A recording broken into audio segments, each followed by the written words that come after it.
তোমরা যদি মুসলমান হয়ে থাকো তাহলে এই ভিডিওটা বেশিতে বেশি শেয়ার করবে। এই ভিডিওটা আমি নিজে করেছি, এখানে আমি উপস্থিত ছিলাম। হিন্দুরা সকলেই মিলে পুলিশ প্রশাসনকে সাথে নিয়ে মুসলমানের জমি তারা দখল দিল, মুসলমানদেরকে এখান থেকে উচ্ছেদ করে দিল। আমরা মুসলমান, আমরা কি বসে থাকতে পারি?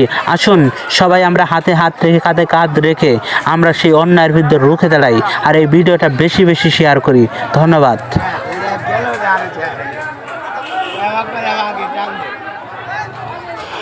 যদি তুমি মুসলিম হয়ে থাকো, মুসলিমের প্রতি যদি তোমার একটু চুল পরিমাণ যদি ভালোবাসা থাকে, তাহলে এই ভিডিওটা দেশ ও দেশের জাতির কাছে পৌঁছে দাও আর অন্যায়ের বিরুদ্ধে রুখে দাঁড়াও।